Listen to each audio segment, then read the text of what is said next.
Now, I wanted to have a little talk this morning about electricity. Uh-oh. It can zap you.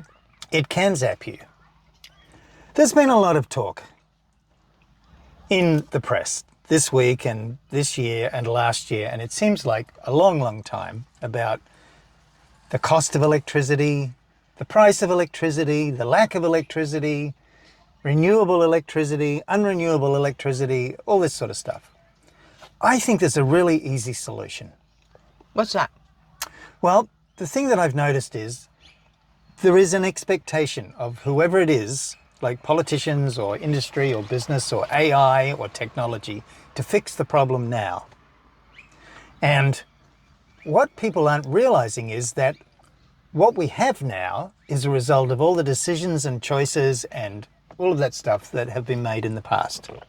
And they have delivered us to this point where just recently in Queensland during the 36, 37 Celsius degree days, and people had their air conditioners on, a whole range of thousands and thousands of homes did not have electricity. Holy guacamole. They had no electricity for a period of time because there wasn't enough electricity.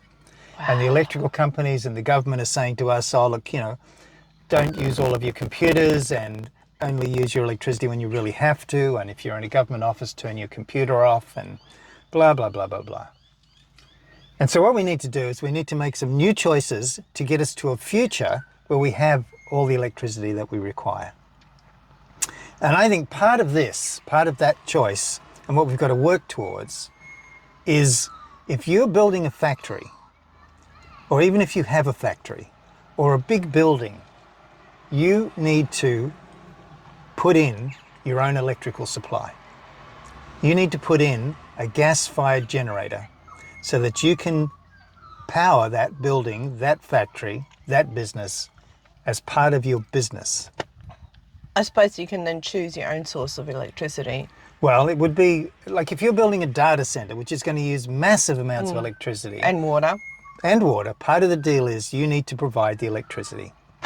And you can buy these gas-powered generators these days. They're incredibly quiet, incredibly reliable, and they will feed that business without a problem at all.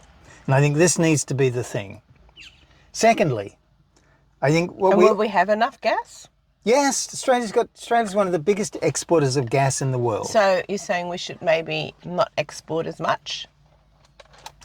No, what I'm saying is that we need to divert some of our gas to these places. And actually use it here. Because then instead of buying electricity from the big electricity company, who set the price, you're buying the gas. Right.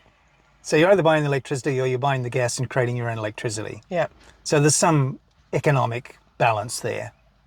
Then secondly, the second decision we need to make is rather than having single big monster electricity producing plants like coal-fired plants is not to have one supplying a massive area where we need lots of poles and wires and all of that, but to have smaller power plants in towns, villages and cities. And we should move towards developing our own nuclear industry and providing small nuclear power plants. So we have many. So that means if one goes down, then the whole state's not impacted. And that means that councils, for example, would be responsible for maintaining and looking after the power plant for their area. And then this big single-centered source system can be relaxed and let go. But we've got to make some choices now to create that future, because right now we can't fix what's going on. We have to make some choices to change it.